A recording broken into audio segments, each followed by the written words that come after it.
The year is 1994, and the Atari Jaguar has just hit the store shelves, proclaiming the title of the first 64-bit gaming console. And like the 3DO, both attempted to make a name for themselves in the ultra-competitive video game industry that was locked in a tug-of-war between Nintendo and Sega. Among the Jaguar's relatively small library, one game stands out as a technical marvel: Alien vs. Predator. Developed by Rebellion, this first-person shooter was way ahead of its time, delivering an atmospheric and terrifying experience that pushed the system to its limits. Today, we're taking a deep dive into the tech behind this fan favorite. Released in October 1994, Alien vs. Predator was one of the games that helped the Jaguar stand out, offering an experience that rivaled the big hitters of the era. The game's technical prowess, innovative mechanics, and gameplay depth made it an instant classic, and something that would be remembered fondly by those who owned the console. In addition to a favorable reception from critics, Alien vs. Predator became the Jaguar's killer app, with a worldwide total of approximately 300,000 copies sold. Disengage. As we begin our exploration, I'd like to point out that this video is divided into two parts. First, we'll discover the technology that brought this game to life, why it was so impressive for its time, and how it holds up today. In the second part, we'll dive into some hypothetical what-if scenarios, imagining how the game could have been even better if it had been released on the Atari Jaguar CD. So get ready to totally geek out with me for a while in this retro gaming boss deep dive of Alien vs. Predator for the Atari Jaguar. Let's rock! Yeah! The goddamn wall, fuck! Before we can understand the technology of the game itself, we need to take a quick look at the system behind it. Marketed as the first 64-bit console, the Jaguar was a technical powerhouse on paper, but its architecture was, well, let's just say, a bit complicated. Here's a quick rundown of the Jaguar's specs. It had one Motorola 68000 CPU running at 13.3 MHz. This 16-bit processor was the main chip that handled game logic, enemy AI, and such. Additionally, the console featured two custom 32-bit RISC coprocessors, also for Motorola, running at 26.6 MHz each. These handled the graphics, sound, and math coprocessing. Those chips were commonly referred to as Tom and Jerry, and served as the graphics processing unit and digital signal processor. The Jag also had a custom Blitzer chip that was used to move game data across the system's 64-bit system bus, and yes, this part really was 64-bit. This unique combination of 16, 32, and 64-bit components gave the Jaguar extra power and flexibility, at the cost of being more difficult to program for. According to some who've developed on the system, at its best, the Jaguar was good at multitasking, with its 68,000 CPU managing logic operations, while the rendering of graphics was offloaded to the GPU, and the audio was processed by the DSP. It's also important to recognize that the Jaguar was designed during a transition period from when gaming consoles entered the 5th generation and started to move from 2D to 3D graphics. While the Jag's architecture really excelled at 2D games, it also featured some early 3D capabilities. And while this all sounds great in theory, as we'll see, this complexity became a limitation on certain aspects of Alien vs. Predator's performance. To wrap up on the specs, the Jag also featured 2 MB of RAM and supported the special VGA display mode with a resolution of up to 640 by 480 pixels, although most games ran at the lower resolution of 320 by 240 pixels. It also had a 24-bit true color palette and 16-bit stereo CD quality audio to produce the game's excellent sound effects. Despite the 64-bit marketing, the Jaguar's performance really depended on how well developers could harness its multiprocessor design. While some of the system's other games struggled with optimization, as we're about to see, Rebellion forged new ground to maximize the system's capabilities with Alien vs. Predator. AVP wasn't just another shooter, it was a technical leap forward in first-person shooter games on the console format. Let's break down how this game made the most of the Jaguar's potential. Its most visible feature was the use of digitized graphics within a straightforward 3D world. The game also provided the choice of 3 different playable characters, the Alien and Predator of course, and also a Colonial Marine. Each of these characters had unique abilities, objectives, and gameplay strategies, which offered radically different gameplay experiences. Here's the breakdown. The Predator's campaign is considered by many to be the easiest of the three. Its mission is to kill the alien queen and claim her skull, naturally.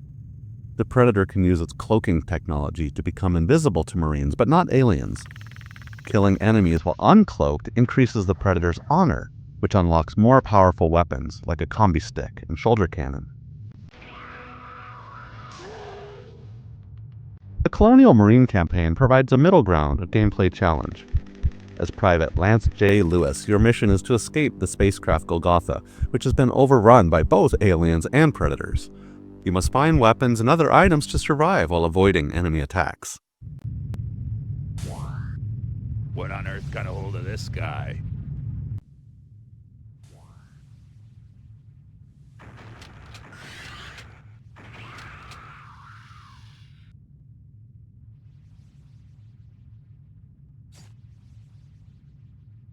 Computer engaged.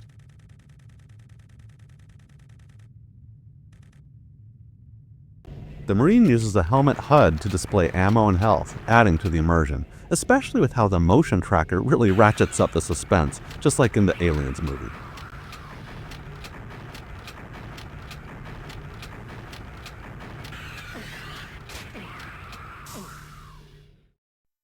And finally, the Alien campaign is considered the hardest of all. The goal is to rescue the alien queen that's being held in the Predator spacecraft, while killing Colonial Marines and Predators along the way. One of the game's unique gameplay mechanics is that the alien can't heal, but it can cocoon fallen Marines. If the alien dies, a cocooned Marine will then spawn a fresh new alien, letting you continue on from that location. The alien also uses air ducts to travel between levels since it can't use the elevators. One of the most memorable aspects of the overall experience is AVP's visual effects, which were key in creating the game's atmosphere and tension. From the nearly photorealistic graphics of the game environment, to the Predator's thermal vision and the muzzle flashes spraying out of the Marine's arsenal of weapons, the visuals are undeniably striking. The texture mapping of the walls, floors, and ceilings were also rendered at higher resolution compared to those in other Jaguar titles, making it easily one of the best-looking games on the system. Before we go further into this section about the technologies used to create AVP, I want to put a bit of a disclaimer out there that some of the following details are anecdotal and based on the best and most credible information I could find online from a variety of different sources, including various interviews with the game's lead producer, and while I wasn't part of the development team, I believe the following explanation does get most of the technical details right. And if you catch any oversights, then please let me know about them in the comments below. And if you're interested in hearing a longer format explanation directly from James, then check out the link to his presentation in the video description below. Now I've got to give some huge kudos to the dev team for how they brought to life AVP's stunning graphics. Breaking new ground, they boldly innovated novel approaches, such as creating custom tile panels for the environmental textures and for using model figurines to create the character sprites. Production sketches were first created for the characters and environmental tiles, and then the developers built a set of real physical tiles in 5 by 5 inch squares that were made from latex, wax, and resin, and airbrushed to add details. These tiles were then photographed using a 35mm camera and digitized to be used as in-game textures on the walls. Similar materials were used for the character figurines, some of which were custom made specifically for the game. The character animations were filmed using stop-motion animation, which was then digitized to create the sprites. The quality of the graphics that were a result of these innovations made Alien vs. Predator look even better than some early PC shooters and far ahead of most console-based FPSs at the time. Rebellion's development team also worked directly on-site with the Jaguar hardware engineers to fix certain technical issues. Rebellion and Atari collaborated to create level maps, story work, and sound effects. And while Rebellion spent a lot of time and effort to compress the game to the JAG's standard 2MB cartridge size, lo and behold, about a month from the game's completion, Atari agreed to double the cartridge size to 4MB. While that was ultimately the right decision, a lot of development effort could have been saved if they were able to have used the 4MB cartridge to begin with. In any case, all of the game's graphics were compressed by using an Atari adaptation of the well-known JPEG format, codenamed JAGPEG, which compresses art assets with an 8:1 ratio without any loss of quality. Before I forget, I'd also like to invite you to subscribe to my YouTube channel, which is always here for a quick retro gaming break whenever you need it. I appreciate your support, since it's the only way that YouTube will highlight my videos and help my channel to grow.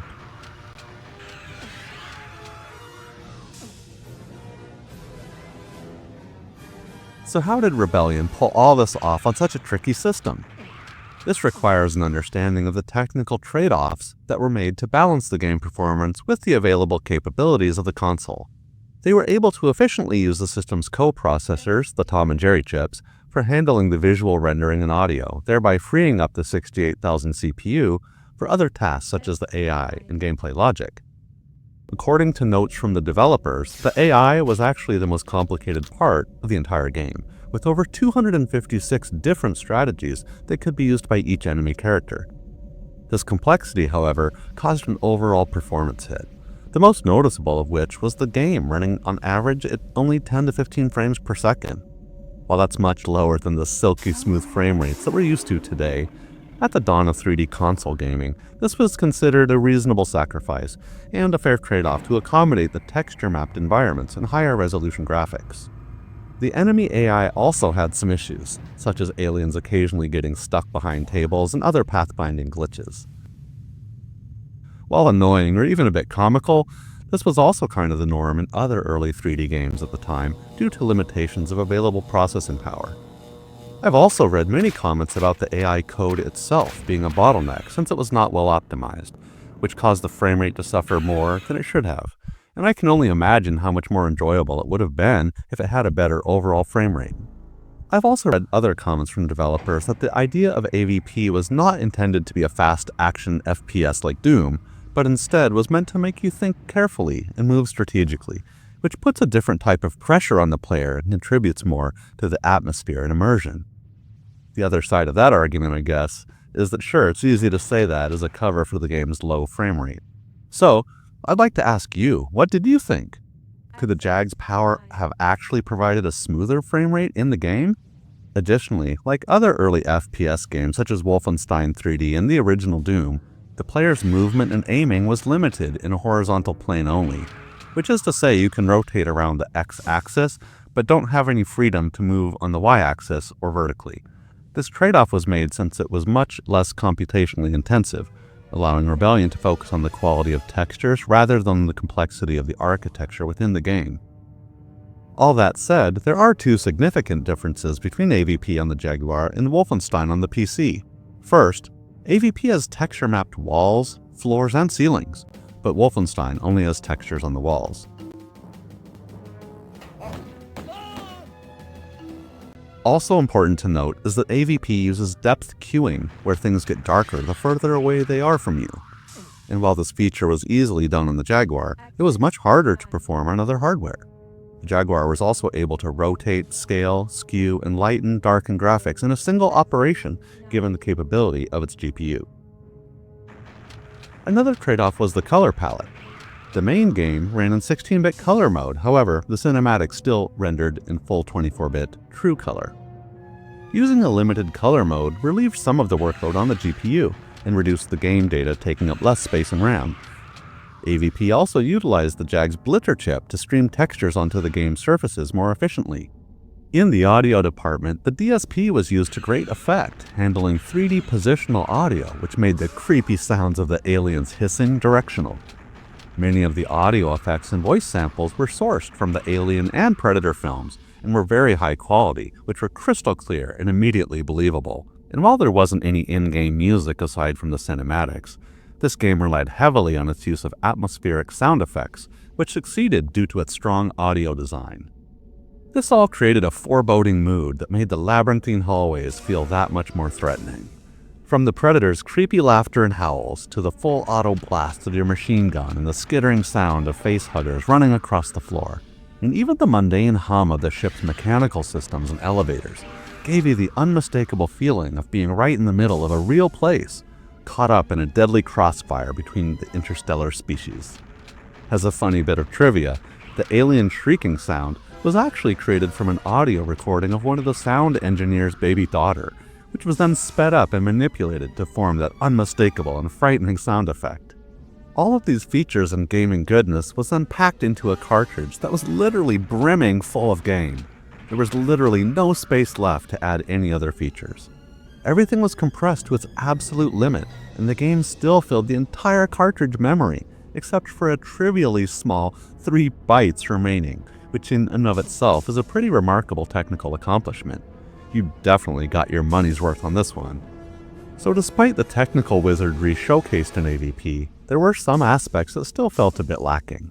This included the limited draw distance that was used to hide pop-in, and was a common trick on the Jaguar and other systems at the time, like the Sega Saturn and even early PlayStation games.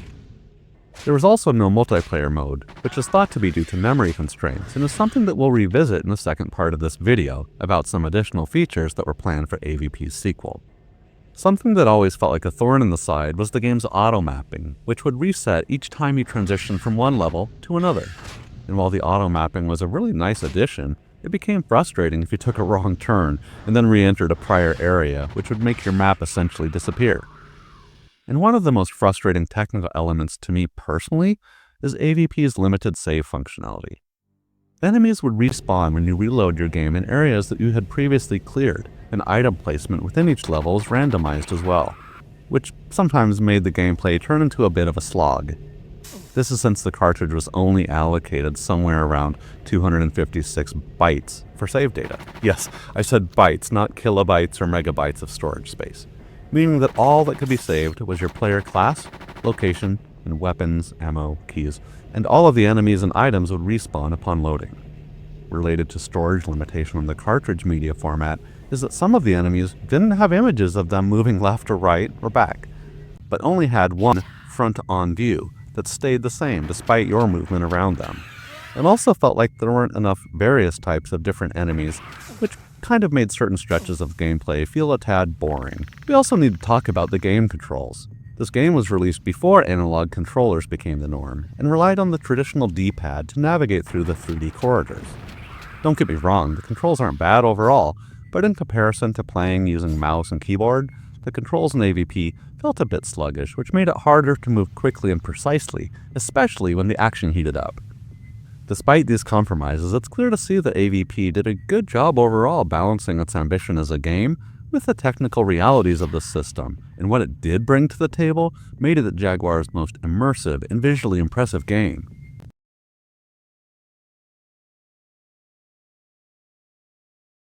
So, does AVP still hold up today? In my mind, here's why it's still impressive. Atmospheric design. Its visuals and creepy sound design still create an immersive and scary atmosphere and really pulls you into the experience. Innovative mechanics. Playing as either an alien, predator, or marine was groundbreaking at the time and provides tons of replay value. It's a fan favorite and cult classic. Many consider it to be the best game on the Atari Jaguar, and I can't help but agree. This title is the one that us Jag fans always like to show off to our friends. In terms of playing AVP today, it can still be enjoyed on the original Jaguar hardware, which is a real treat, but can be an expensive proposition, but provides the most authentic experience. Man, game over, man. It's game over.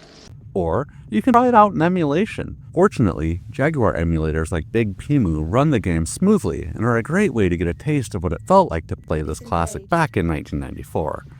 I'll leave the link in the description below pointing you in the right direction if you want to give it a go. There's also been a robust homebrew scene with modders who've enhanced the game with features like widescreen support and high-definition graphics, bringing the spirit of the original closer to modern-day expectations. Now before we move into the second section of this video, if you enjoy this content, I've put in a link in the description below of a playlist of my other videos that you might also enjoy. So check it out and stick around for a while.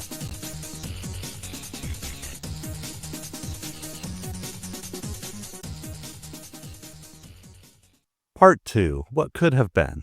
So as we've seen with some of the limitations of the original AVP, as revealed in interviews with Rebellion developers, there was still significant untapped potential in this title. Atari had plans for a CD version, with the speculatively titled Alien vs. Predators II: Annihilation, but that was cancelled shortly before the company discontinued the Jaguar platform. So, in the spirit of good fun, let's imagine what potential improvements could have been made in a CD version of this game that would have been the ultimate version of AVP on the Jaguar. The following suggestions can be split into two primary aspects, the first being upgrades to the game engine itself and other various technical enhancements. To start with, this would include the use of 24-bit true color graphics, higher texture resolution, dynamic lighting and shadow effects, and more efficient coding throughout. Further technical improvements could include smoother frame rate and animations, and more complex game environments with multi-level rooms with stairs, curved hallways, pit traps, and the like. A couple of final items for this wish list would include improved pathfinding and enemy AI by utilizing a programming method referred to as finite state machines. That would result in more lifelike and challenging interaction with enemies. So now that we've outlined our hypothetical improvements to the game's tech, let's turn to some creative ideas for how that could have expanded the gameplay itself. What I would really like to have seen are some new enemy types and AI personalities. For the aliens, with a rare warrior class that is faster and smarter, along with a drone class which are slower and weaker variants, but far more numerous and attack in large swarms. Given the standard alien the ability to crawl on walls and ceilings like in the movie would have added so much to the gameplay variety and strategy.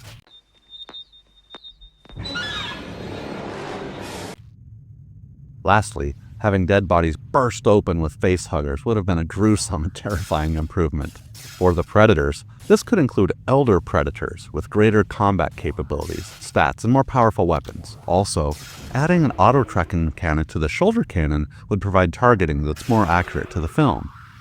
Also, adding a taunt system for the predator to intimidate its prey would have been a hoot. For the Marine, there could be different ranks that populate the game world, including NPC officers, medics, androids, each with their own unique behaviors and skills. For the Marine's arsenal of heavy weaponry, I'd love to get my hands on a grenade launcher for the pulse rifle that has an area of effect blast radius.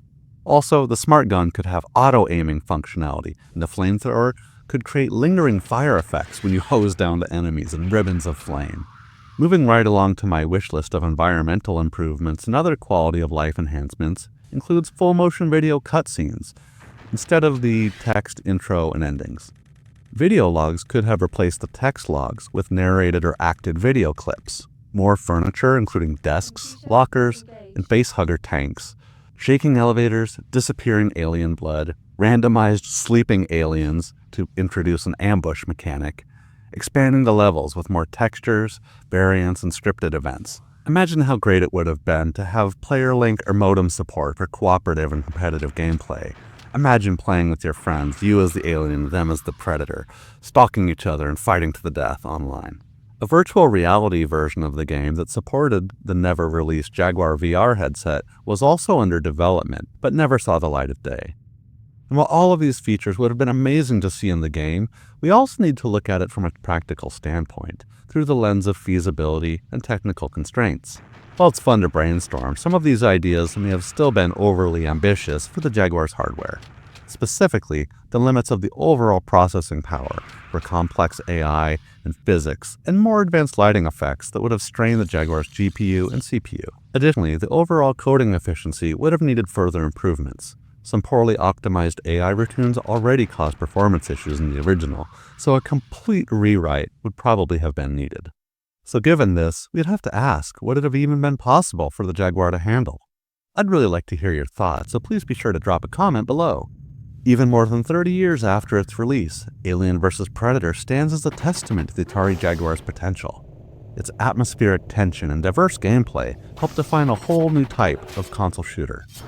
It's not only a relic of the past, it's a game that helped shape other future Alien vs. Predator games that were created by Rebellion Development later, as it extended the franchise with the Windows version of AVP in 1999. So I'd like to wrap up with a word out why I believe AVP is by far the best game on the Jaguar. Despite any imperfection, no other title matched the technical brilliance of AVP. So in the final analysis, while the Jag's library is relatively small and included some other titles that were hit or miss, AVP proved the system could punch above its weight. It wasn't just a great Jaguar game, it was a great game, period. If you're a fan of survival horror, first-person shooters, or just curious about the Atari Jaguar, Alien vs. Predator deserves a place on your radar. Thanks very much for watching. If you enjoyed this deep dive, please hit that like button for me. What's your take on Alien vs. Predator? Or what could it have been, or should have been? Let's discuss.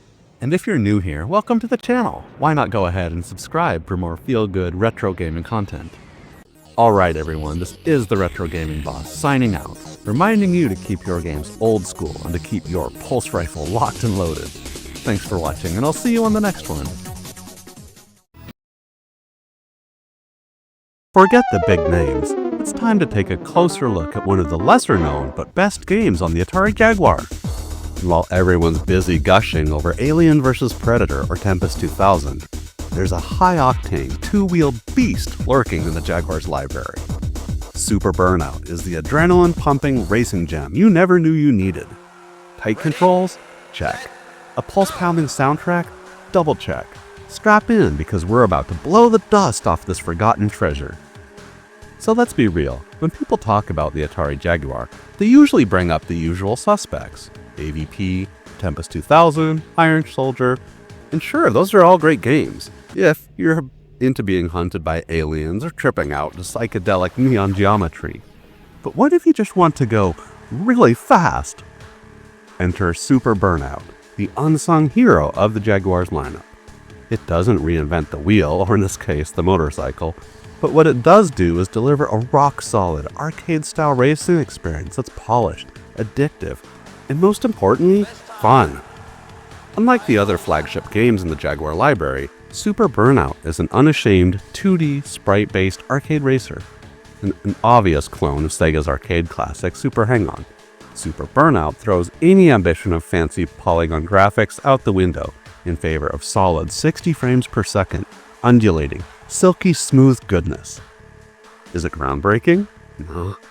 But is it one of the best racers on the Jaguar? Absolutely.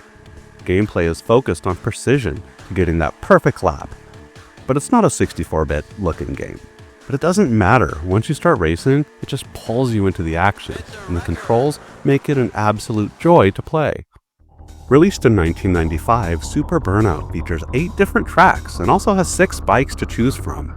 The split-screen 2-player mode is very well done. It also features 4 different play modes, adding to the replay value.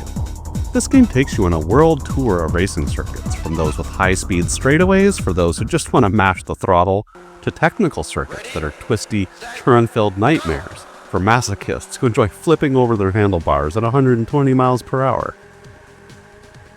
And let's talk about the presentation.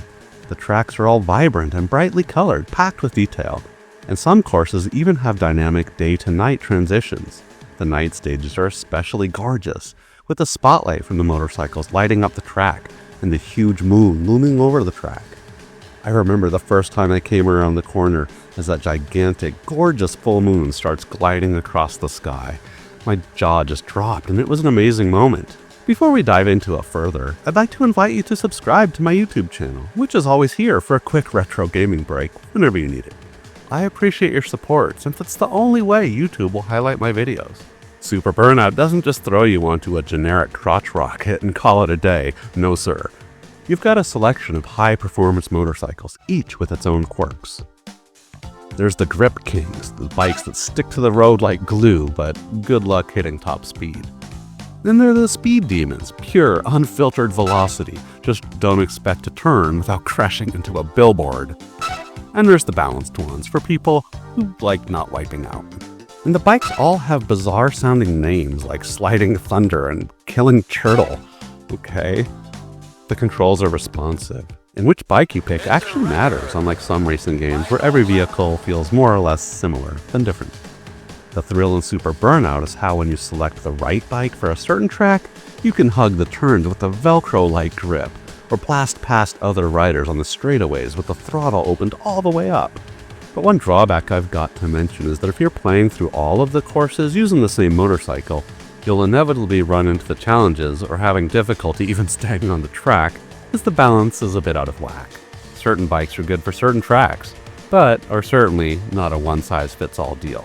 It's not a huge problem, but it does make you be more strategic if you're going for a personal best lap time on a certain track. Now the music in Super Burnout is crystal clear, fast-paced, and exactly what you'd want in an arcade racer.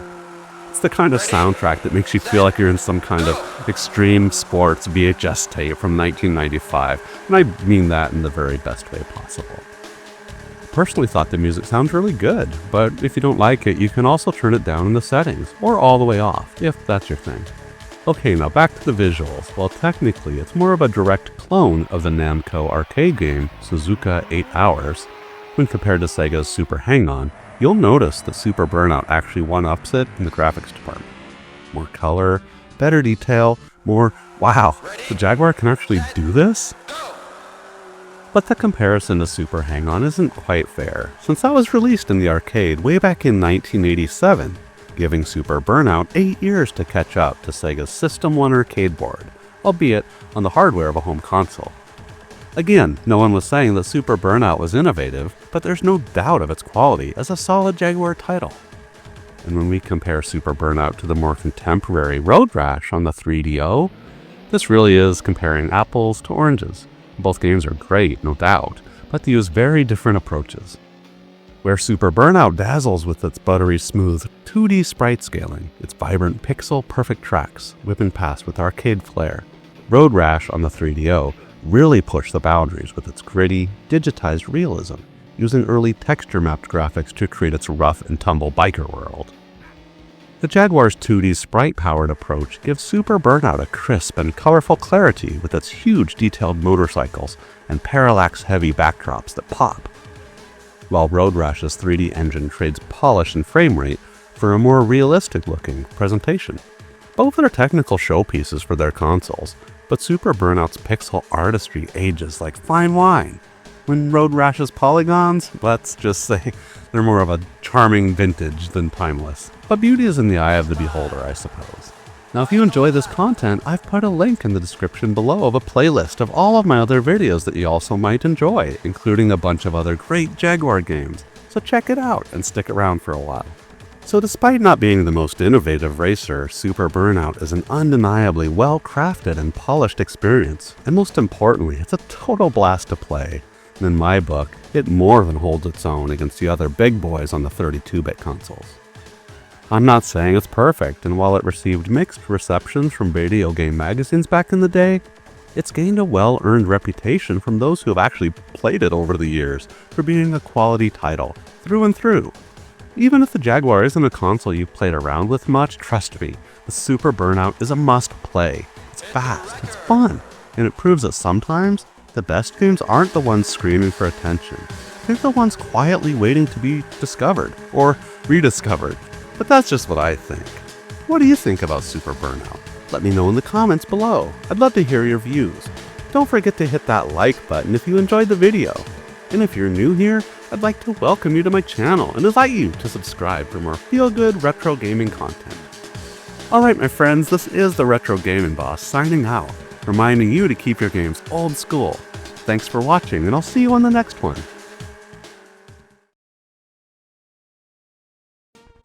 Iron Soldier stands tall as one of the best games ever made for the Atari Jaguar, and was part of the must-have trinity of the console showcase games, which also included Alien vs. Predator and Tempest 2000. In 1994, the Jaguar was fighting an uphill battle. The 32-bit console wars were about to begin, so Atari needed a powerhouse title that could prove its 64-bit power. Enter Iron Soldier, a fully 3D open environment mech-combat experience that pushed the Jaguar to the absolute limits of its technology. For those interested in the world of giant robot warfare and full-throttle destruction, Iron Soldier is a must-play that showcases the Jaguar in all its glory. And in my mind, it's by far the best 3D offering available on the Jaguar, as I'm about to explain. But how did the Jaguar pull this off? And what made it so impressive for its time? And why does it still hold up as the Jaguar's greatest technical achievement? Today we're taking a deep dive look into the technology and innovation behind Iron Soldier, from its groundbreaking engine to the clever tricks developers use to make it all run smoothly. So get ready to totally geek out with me for a while in this Retro Gaming Boss technical deep dive of Iron Soldier for the Atari Jaguar.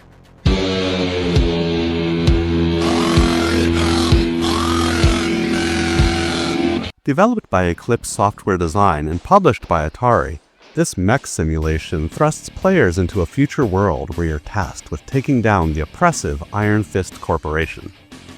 As a member of the Resistance, you pilot a hijacked and heavily armed mech to lay waste to enemy forces and free the planet from dictatorship.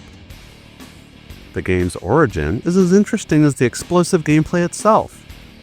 Atari had approached Eclipse Software to develop games for the Jaguar, and Mark Rosacha, the lead designer, pitched a mech-based game inspired by the producer Sean Patton's fascination with mechs and Godzilla.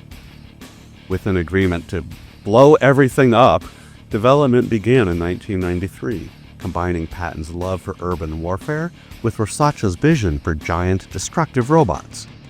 The result was a gaming power fantasy par excellence, with intense kinetic combat that earned Iron Soldier a lasting place in retro gaming history.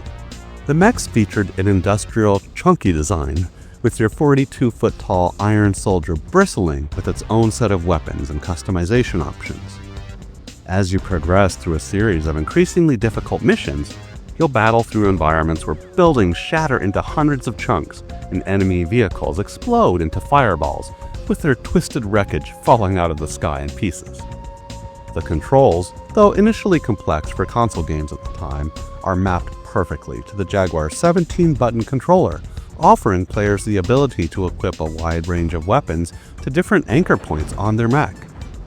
You could arm your mech with shoulder-mounted rail cannon and rocket packs, and a chain cutter in hand, and a full pack of high-explosive grenades on your hip mounts.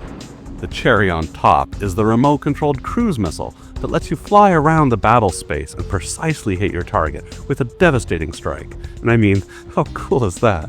And yes, you could literally stomp on enemy tanks and smash apart some buildings Rampage style by smashing them with your giant iron robot fists. Glorious. Missions in Iron Soldier vary widely, ranging from basic seek and destroy objectives to dramatic battles where you take down enemy convoys or even slug it out with other mechs that are fully loaded for bear. The thrill of battling other mechs amidst towering skyscrapers, with buildings being obliterated in the crossfire of your powerful weaponry, is a sight to behold. Initially showcased at the 1994 Summer Consumer Electronics Show, Iron Soldier was released in North America on December 22, 1994, and went on to become one of the most notable titles for the Jaguar, selling over 21,000 copies by 1995. But the total sales during the console's lifetime is unknown, and I've gotta imagine it's significantly higher. Upon its release, critics were quick to praise the game's cutting-edge 3D visuals, sound design, and destructible environments.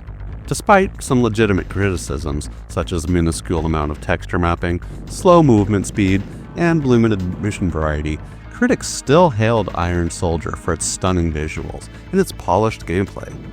Game Fan magazine called it the best simulation game on the Jaguar. Players and reviewers alike appreciated the variety of enemies and the immersive experience that made it one of the top mech simulators on any system of its time. The success of Iron Soldier led to the development of a sequel, Iron Soldier II, in 1997, which continued the mech-combat saga on the Atari Jaguar CD. Though it came after the Jaguar's commercial decline, it was still widely recognized as one of the system's strongest releases. Now, before we dive into the tech itself, I'd like to invite you to subscribe to my YouTube channel, which is always here for a quick retro gaming break whenever you need it. I appreciate your support, since it's the only way that YouTube will highlight my videos. As we begin our review of the technology that brought Iron Soldier to life, let's first talk hardware. The Atari Jaguar was marketed as the first 64-bit console, though that claim was debatable. In reality, it used a mix of 32-bit and 64-bit processing, with multiple co-processors handling different tasks. Most Jaguar games struggled to utilize this architecture efficiently, but Iron Soldier was one of the few that truly harnessed the Jaguar's innate capabilities. So with all the heavy metal in the console, it leads us to the next question about Iron Soldier's 3D engine and how did it work? But before we go further, I want to put a bit of a disclaimer out there that some of the following details are based on the most credible information I could research for you online, from a variety of different forums and sources. And while I wasn't part of the development team, I believe the following explanation does get most of the technical details right. And if you catch any oversights, then please let me know about them in the comments below.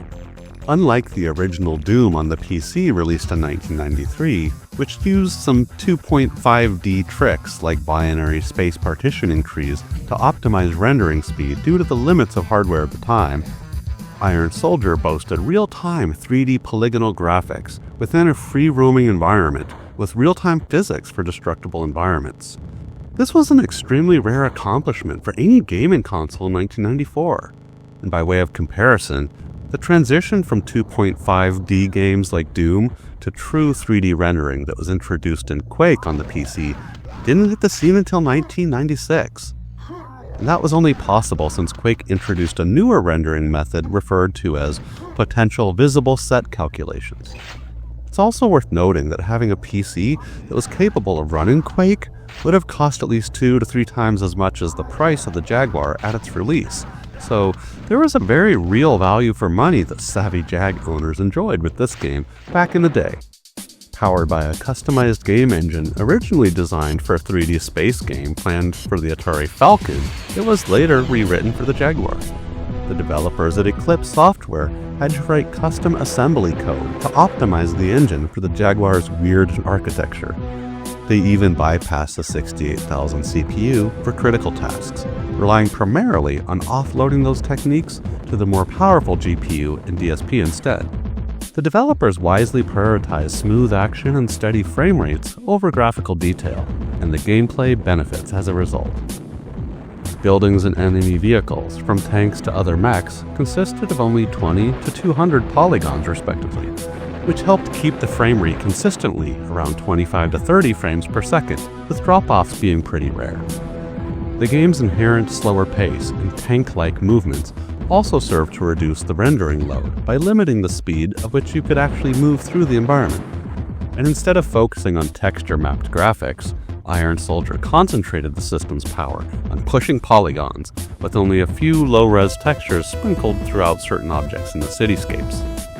This was because the Jaguar's Blitzer chip was capable of fast polygon rendering, but it didn't have a cache for texture data. The game did use Garou shading on some of the objects, and the polygon shading effect looks pretty good, as seen in the numerous trees seen throughout the environments.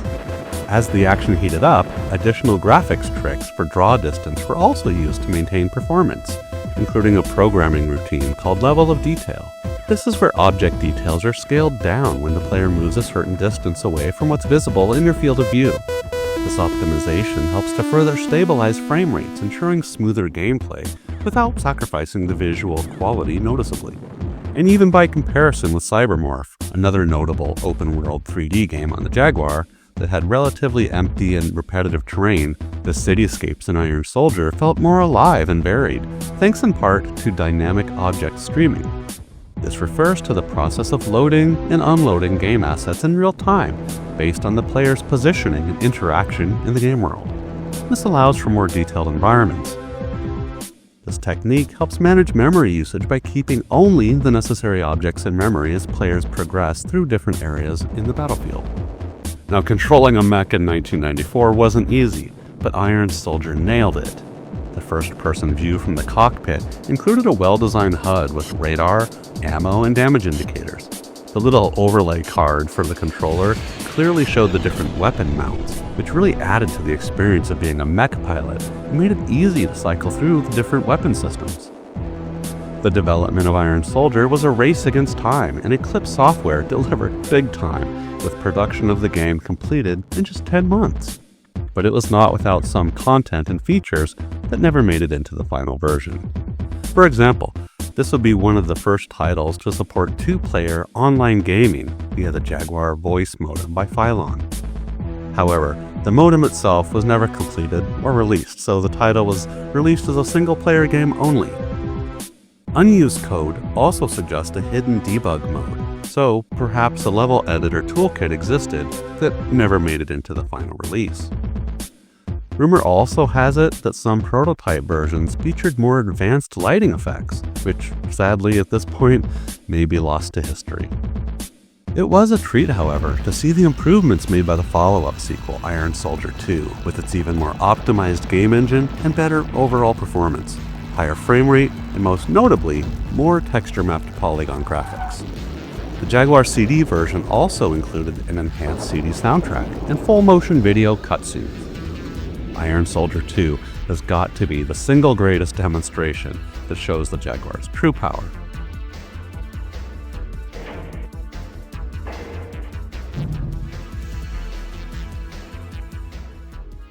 So this understanding of the tech behind the mechs naturally brings us to the comparison of how Iron Soldier stacks up with comparable releases that came later on the PlayStation and Saturn. But before we tackle that, if you enjoy this content, I've put a link in the description below of a playlist of all of my other videos that you might enjoy, including a ton of other Jaguar content. So check it out and stick around for a while.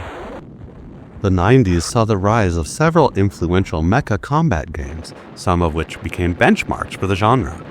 Titles like MechWarrior 2, Virtua On, and Gun Griffin each brought their own unique technological innovations to the table. So how did Iron Soldier compare? Let's break it down.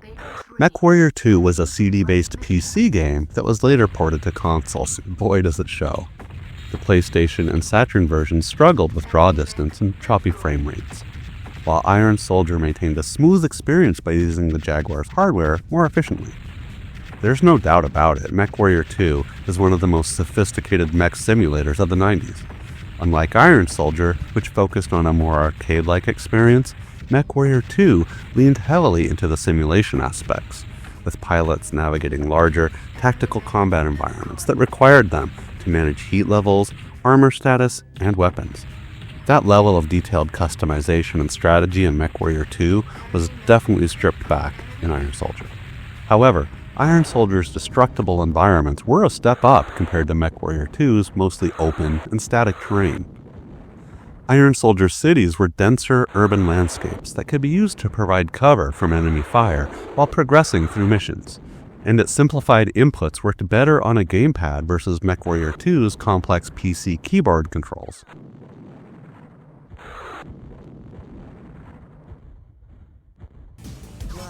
Virtua On, an arcade game from Sega, was another key competitor in the 90s mecha genre. Known for its twin-stick arcade controls, Virtua On featured fast-paced, third-person combat with highly stylized mechs.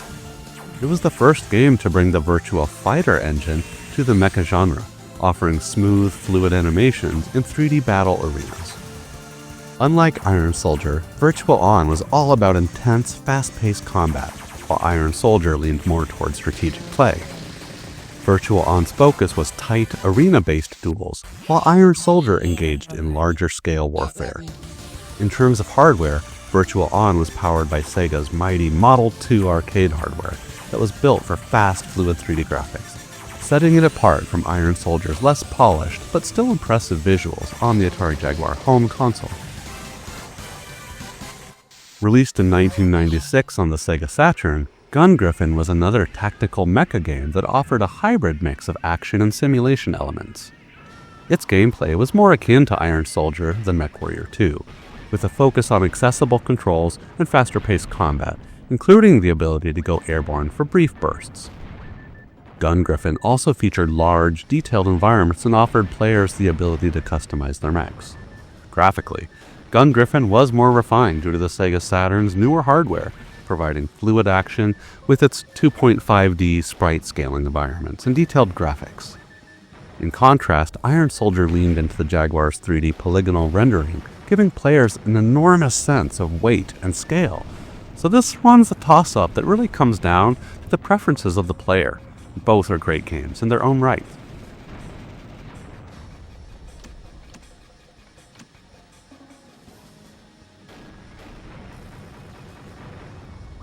So, was Iron Soldier the best mech game of its era? I don't know if I'd say that, but it was the most ambitious on our console back to the time of its release, which we need to remember was a couple of years before the flashier graphics of the PlayStation and Saturn even came onto the scene. Back in '94, the Jaguar's unique architecture let Iron Soldier do things that other systems just weren't capable of, and the feeling of destructive power that was at your fingertips has to be played to truly be experienced. While Iron Soldier and the Jaguar weren't a commercial hit, it proved that the console could compete toe-to-toe with early PlayStation and Saturn titles in terms of its raw horsepower.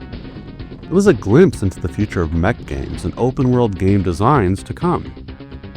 So fast forward over 30 years to the present day, and it's a testament to what clever coding could achieve on the Jaguar hardware that wasn't really even originally designed or optimized for 3D gaming to begin with.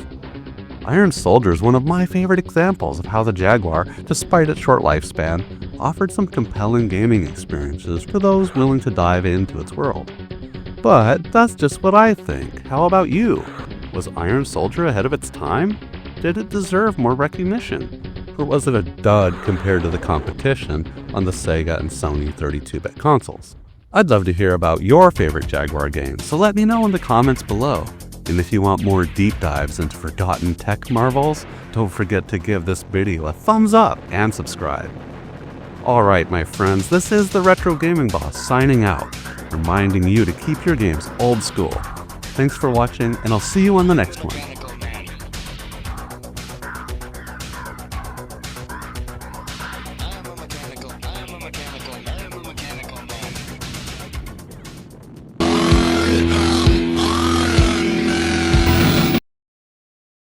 Oh, you died.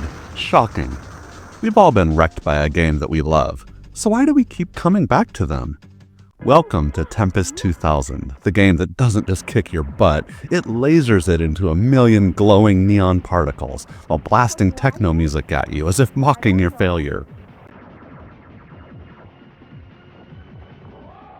And yet, I can't stop playing this game, and I won't stop playing it, ever.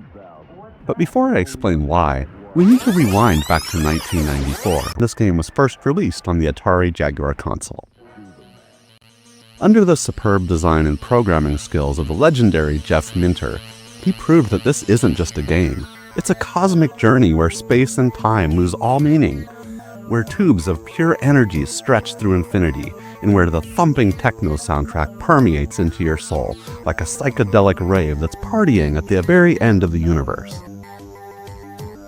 As we're about to see, Minter didn't just make a great game, he conducted a digital seance, summoning a level of action so intense, with visions so bizarre, hypnotic, and engaging, that you'll question whether you're playing a shooter or hallucinating in a Red Bull-fueled fever dream in a digitized Tron world. Back in one of my earliest YouTube videos, I showed how it can feel in the final nerve-wracking moments when playing Tetris on the NES. So in this video, we'll use a similar approach into the experience of playing through this interstellar 3D blast-em-up. So join me as we warp into unknown dimensions in this Retro Gaming Boss review of Tempest 2000.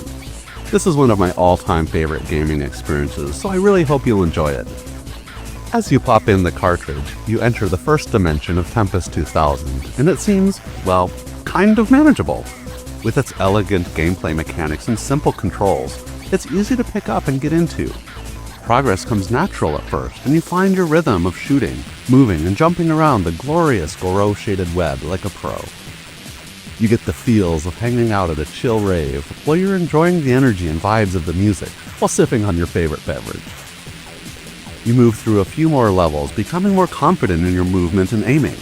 As you progress through each level, the starfield stream of the background keeps pulling you forward into profound new dimensions as your blaster warps from one web to a next after completing each stage. And suddenly, level 15 hits, where you stepped into a digital war zone where the polygons are angry and the particle effects are out for your digital blood. This is when you realize that the game's AI doesn't just want to win, it wants to humiliate you. Enemies swarm like angry bees, and those spikes keep popping up at the end of the tubes like the consequences of all your bad decisions in life. Emotional damage! You desperately move around in frantic circles, hosing down the lanes with your rapid-fire particle laser and leaping around the edges to avoid the onslaught. And then, just when you need it most, you push the button, but realize that your super zapper's been consumed and needs another recharge. Now you're fried. Again. So you take a break and blink a few times, trying to refocus as you see the web hurtling towards you, inviting you in for another go. Here, you've entered the next dimension as you realize that Tempest 2000 is tough. But it isn't cheap. In the higher levels, the difficulty ramps up, and I'm not gonna lie, it can be absolutely brutal. But it is fair. Every death is your fault. Missed a shot? Should have aimed better. Got spiked? Should have moved out of the way in time. Or prayed. This game rewards precision like our soon-to-be AI Terminator overlords. And when you enter that perfect state of flow when time somehow slows down as you effortlessly move and shoot with machine-like precision and blast through level after level in a zen-like state, oh, I think that dopamine hit you get is actually illegal in several countries. Before we warp into the next dimension of this game, I want to invite you to subscribe to my YouTube channel, which is always here for a quick retro gaming break whenever you need it. I appreciate your support since it's the only way that YouTube will highlight my videos and help me to grow. And now you've become one with the maniacal pacing and are fully dialed into the action. You've stepped through the game's third dimension squared as your subconscious begins to comprehend that the action on screen is actually the inside of a multi-dimensional tesseract of pure vibration and wave energy. You know that this is true since the Melto-Vision graphics have seared into every synapse of your mammalian brain. And oh, those graphics. This game looks like someone fed an Atari Jaguar some magic mushrooms and a bag of glow sticks and then yelled, "Make digital art!" The vibrant colors pulse like a futuristic disco seizure, while the rainbow-shaded panels across the wireframe seem to shift and warp like a funhouse mirror. And the explosions? It's pure fireworks at the Planck scale, like collisions of subatomic particles inside of the Large Hadron Collider.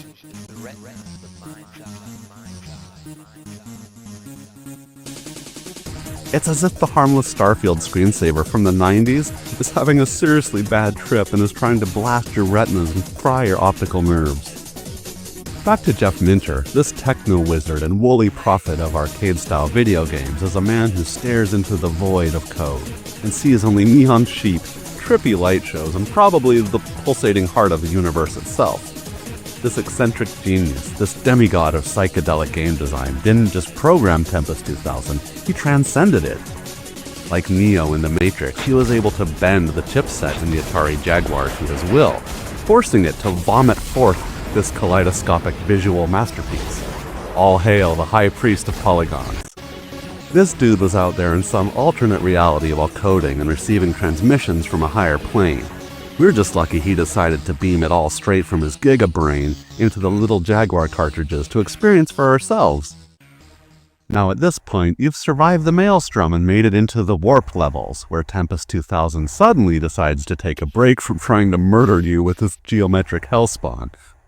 As the trance music begins, it's like the stage gently whispers, "Hey man, have you ever just, looked at colors?" In a soothing instant, gone is the seizure-inducing chaos of the main game that's been replaced by a gloriously slow-mo trip through what can only be described as an infinite corridor burning a tunnel through the cosmos, obviously designed by someone who likes lava lamps a bit too much. And for those few blissful seconds, your heart rate begins to come back down as you feel like you're now floating through the deepest realms of outer space. You almost forget that you're playing a game on the Atari Jaguar until, of course, you space out for a second too long and veer off course. And then violently snapping back into reality as you realize you're still holding that godforsaken controller, which has now begun fusing with your hands. Anyway, thanks a lot for the breather there, Minter.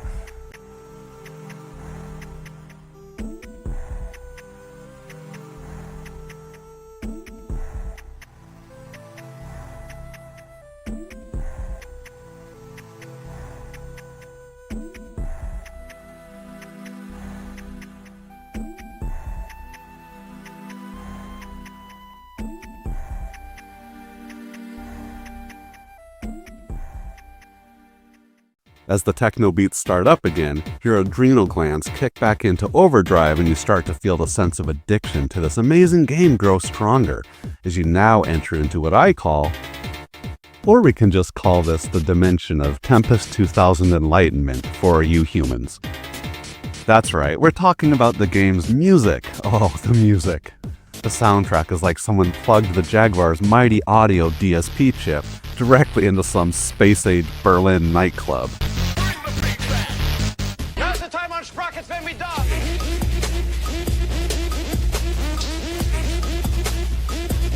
These beats don't just accompany the chaos on screen, they fuel it.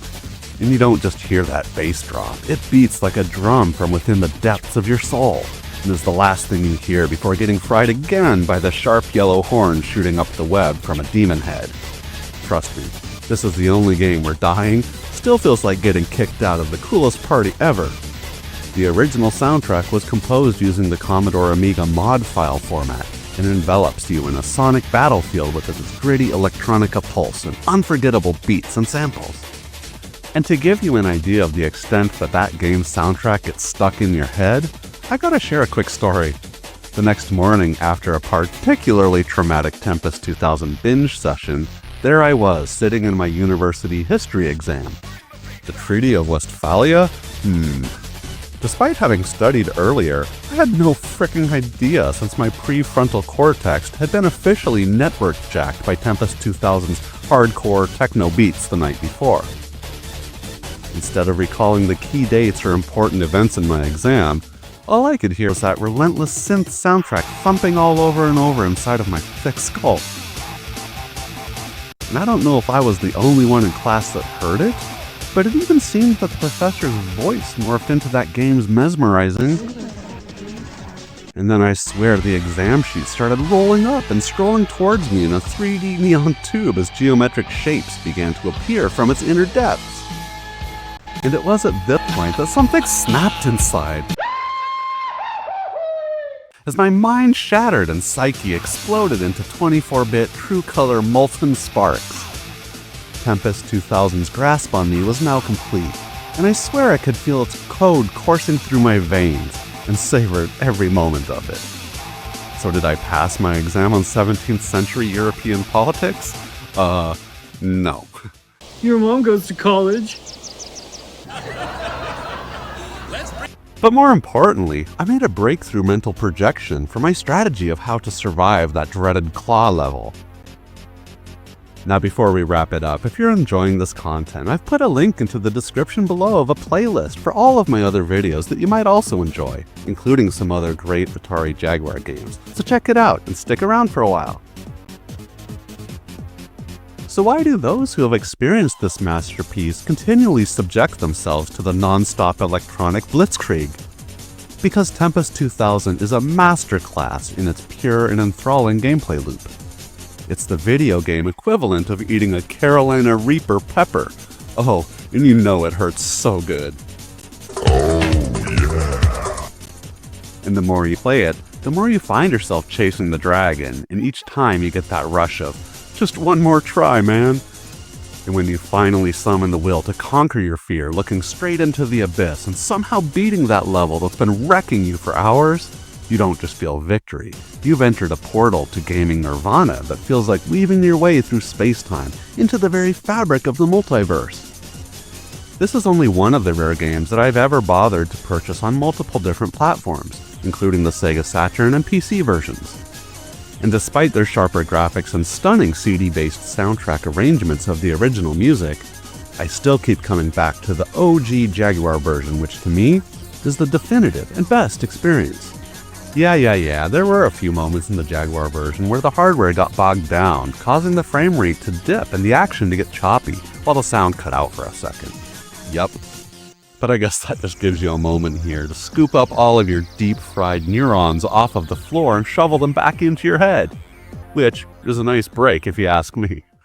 And just personally, the final cherry on top is that after having played this game for over a decade, I once sent Jeff Minter a total fanboy email telling him how much I enjoyed this crazy experience and thanking him for making the game. He wrote back in a very humble and kind manner, proving himself to be the 100% class act that he is, an undeniable legend of gaming.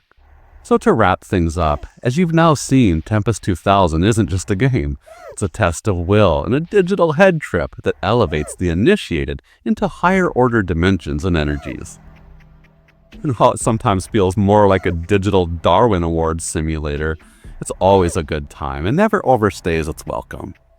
Even over 30 years later, I'm still playing and relish in the sense of comfort, knowing that this game will be a part of my life forever, and I couldn't be more grateful. So do yourself a favor. Grab a Jaguar controller, turn up the volume until your ears bleed, and embrace the intoxicating cocktail of pain and endorphins that are sure to immerse you too. But that's just what I think. Let me know your thoughts in the comments below. I'd love to hear your views. And please hit that like button to warp this video into the next level. And if you're new here, welcome to the channel, and I invite you to subscribe for more feel-good retro gaming content. Alright everyone, this is the Retro Gaming Boss signing out, reminding you to keep your games old school and keep that Super Zapper recharged. Thanks for watching, and I'll see you on the next one.